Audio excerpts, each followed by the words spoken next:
Hey, what's up guys? Jackson here with Toasty DIY, and today I'm doing a video that a few of you guys have asked for, and basically I'm just going to be going through how to stream. So Matt actually did a video a while back on like how to set up Streamlabs, and this is Streamlabs 1.7.0. I'm going to kind of re-show you guys real quickly just how to kind of get Streamlabs set up, and this is really similar for OBS as well, by the way, which you can see some Streamception here. I'm actually using OBS Studio right now to record this. So Streamlabs is very similar, honestly. You know, a lot of people say it's basically just a ripoff because it kind of is in a way. It just has more integrations to it. Like it's really nice being able to have stream chat over here, and also when you're actually ready to go live, you can literally click go live and everything, and then you know, set where you want it to go to, whether it's YouTube, Twitch, whatever. So right now, I basically just have like a new scene pulled up. The other great part about Streamlabs that I totally forgot is this right here. I can go over here and I can pull up any of our streams. Like here, I'm going to go ahead and go Jack stream. And this is like literally how I do my Sunday streams from home.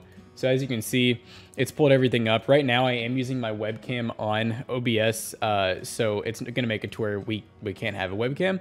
But you can see, like, I normally have, you know, a game pulled up here. My webcam would be here, and then the live chat would be right here. And then we have, like, alerts and all that stuff set up over here. So let's go ahead and go back to our untitled one here. And we're just going to go ahead and set up a couple scenes. So we'll go ahead and name this one, we'll just call it desktop. And these are the scenes that you will be switching between. And once we get some of these set up, I'm going to go to my GoPro and I'm just going to show you guys the actual setup and, you know, some do's and don'ts of streaming. So now that we have desktop set up, we're going to make this one basically a desktop. And so we're going to do, we'll do screen capture. Yep, add source. We'll just call it screen capture. That's good. And then we're just going to do capture entire screen. And we can also set it to like capture windows and whatnot, which I think here we go, right screen. So now I'm literally like, it's kind of Streamception because I'm capturing my primary monitor. And right now you guys are on the secondary is what is being filmed. So we got screen capture set up. Let's go ahead and add another one. Let's just go ahead and add, we'll say like, let's say you want to add like your webcam. That's like the most common other one that's really simple to add. So see, you have like essential sources. So that'll be video capture device. I'm going to go ahead and add that video capture. I usually name it to webcam. So right now I'm not going to be able to since I'm using it, but you would add this. So we'll just do Logitech capture. Just so we have something there. You can change all of your settings and everything. One thing that is really important that I see people not take advantage of a lot is typically you can go over here and you can go to properties, configure video. And this is pretty essential. I don't think I'm going to be able to do it since there's actually not a... Yeah, I'm not going to actually configure the video since there's not actually a video here. But if you go to this, though, you can change the brightness, the contrast, all that good stuff. And that's actually really important. I see a lot of people not do that, and it just causes a really bad-looking stream. So here would be like our webcam. Obviously, you can put it on either side, put it up top, down at the bottom, whatever. But you can see we have the webcam set up. We have our desktop. Now let's go ahead and we're going to basically take this. We're going to copy it, and we're going to paste it. Okay, and we're going to try it like this, duplicate, and we're just going to rename this one gaming plus webcam. And normally I'd rename this one desktop plus webcam since it has both. So now we're going to change screen capture over to, let's see if we can find here we go, game capture automatic. This will automatically hook to any full screen application. Sometimes it'll even hook to, you know, not full screen applications. Typically it just works. But as you can see, this is looking for a game to capture. As soon as I launch a game, that'll fill the screen with the game. So that's all pretty simple. And then over here, this is where you can get like your audio. So obviously we want some game audio. We don't want it to be super loud. So we have a negative decibel just to make sure that we're not going to blow out any eardrums. So that one's good. We can change that as well from go. So this is how you change the actual source. So like I want it to be on, let's say these guys right here. So now it's on my actual speakers. And then here for mic, I'm using an Elgato Wave 3. So as you can see right here, it shows up as headphones for some reason, but you would add this right here, the Elgato, if you're wanting it to actually capture your input. So that's all pretty simple. And like I said, like here's a little bit more of a, you know, fine polish. This is OBS, just OG OBS, which I really don't use anymore, but you can see here, I have a few scenes set up. This one's not even the right size. We can drag that. There we go. So that's basically like a full cam. And you can see here, this is like gaming, blah, blah, blah. And I don't even know what that one is, but yeah, pretty simple. Now that we kind of have that stuff figured out, let's go ahead and basically go over the kind of essentials of streaming. And I will put Matt's video in the link in the description down below if you want to see a little bit more of a tutorial on how to actually set up OBS, how to actually get the output going and everything like that. This is kind of just like the basics of streaming as a whole, you know, and we're trying to include the actual stream portion of it, of what you should and shouldn't do. All right, guys, so now I'm just kind of going to like a third person point of view so you guys can actually see what the streaming setup looks like.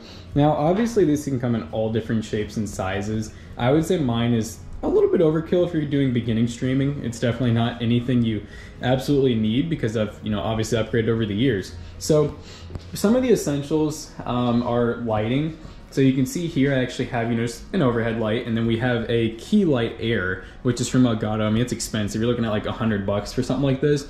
It's really cool though because you can change the colors of it, you can change the intensity, you can turn it on and off, which just pushes the buttons on your actual Stream Deck if you have one of those, or you can even use like a cellular device. So it's pretty cool, but it's also over $100. You can just buy a simple ring light for around 14 to 20, and I can link some for you guys. That's definitely essential, having good lighting, because then you actually get a really good face cam. Even if you have a cheaper webcam, good lighting can actually make it look pretty good. It can make it look close to like a DSLR, which that brings me to this right here. I'm using a webcam currently. It's probably one of the best webcams you could buy in the market. This is the Elgato Facecam, similar to the Logitech StreamCam. This is basically just like a newer version of it from Elgato. Definitely the best USB camera I've ever seen. So if we go over here to like main cam, I mean, as you can see, and I don't know if the GoPro does it justice, it's pretty crystal clear, and it's smooth. I mean, it's 60 FPS, but it's, once again, very expensive. I think you're looking well over $100. I recommend going something like a C920 to start off, just because it's nice and simple. But going back over here, we're going to gaming. You can see I actually have Balloon Tower Defense. You gotta actually click on your scene that you wanted to record, and you can see we got a full game here. We have our webcam. We actually have a live chat box, which, like I said, a lot of stuff's totally up to you. I mean, that's the whole point of streams is, you know, you can kind of do whatever you want. But dual monitors is another thing that's essential in my opinion. You know, just having one to be able to see exactly what you're doing, you know, be able to switch scenes and everything, be able to read chat, and then one just for the actual gameplay. Now, a little cheat that you can do is you could always use your phone, have Twitch pulled up, you can watch what this stream is doing, and you can see chat, but obviously it is delayed by a few seconds at least. But yeah, so dual monitors, even triples, is definitely nice. Once again, the Stream Deck, which I kind of brushed on earlier with the light, is really nice because you can set these to do anything you want. You can even have the macro into other folders. Our actual editor even uses one of these just for editing. But you can see here, I basically just have some basic scenes set up here. Nothing really crazy at all. But I got like volume up and down. This pulls up YouTube, this pulls up Streamlabs. These were all of my light settings, but since I moved, I have not gotten the light actually reset up. It's basically just on right now, but it works. Another thing that in my opinion is essential is having an actual microphone. Now, you don't need to go all out and get like a super fancy condenser mic. You know, it doesn't use conventional USB, but obviously, you know, if you really want to and have like the most perfect audio, then go for it. I personally just like a really high-end USB mic. This is the Elgato Wave 3, very similar to like the Blue Yeti, very similar to really any $100 USB mic, honestly. Have a really cheap microphone arm right here. It's on springs and everything, so I can kind of move it around as I please. And other than that, really, it's just basic setup stuff. I mean, keyboard, mouse pad, pair of headphones, and then you're pretty much good to go. So there's really not too much to it. I mean, like I said, this is a slightly more expensive streaming setup in my opinion, and there's really not a whole lot going on. I mean, the only thing that really sets it aside from a typical gaming setup is having a nice mic, having a nice webcam, and having good lighting. And then obviously the Stream Deck definitely adds to it. But basically just for I would say an extra couple $100, you can have a decent streaming setup. And then obviously you do need a good PC to run it. I am using a 2080 Super with a 5800X. This PC, you know, after everything's said and done in the current market, it's probably a little over $2 grand. And obviously a lot of people don't just have $2 grand to dish out on a beginner streaming PC. But the thing is, you really don't need it. You know, as long as you're okay with just lowering some settings, like you can see here, I'm streaming like some pretty high settings. So I have streaming at 5,000 bit rate. I'm using hardware NVENC encoder, which is using the graphics card, pretty high audio bit weight. And then for video, you always want to set this to the proper base resolution, which is 1440. All my monitors are 1440, but then obviously most streaming platforms won't even let you do 1440, so we output to 1080. You could do 720, to save some internet, save some rendering power of your PC, and you could also lower some of these other things, like, you know, lower the FPS at 30, stuff like that. But obviously I get the internet and the computer to run it, so I'm gonna run higher settings. Doesn't mean anyone else has to. So yeah, I mean, overall, like I said, getting into streaming is really not too complicated. I think a lot of people overcomplicate it. They plan too much for it. I don't think you really should plan too much. I think you should just kind of just slowly piece it together, find things that you like and dislike, because if you just spend all your money at once getting, you know, fancy Stream Deck, fancy mic, fancy webcam, you might find that you dislike half that stuff that you bought and then just end up upgrading in the future. So just kind of buy stuff as you need it. You know, once you realize, oh man, my webcam is starting to suck, get a better webcam, or even go with the DSLR with like a HDMI capture card. That's what pretty much all the professional streamers do. They're not using webcams, they're using actual DSLRs that are stepped down into actual adapters. So yeah, I mean, overall, if you guys have any questions in the comments, you know, feel free to leave them down below. Gladly answer anything. I know this video is kind of broad.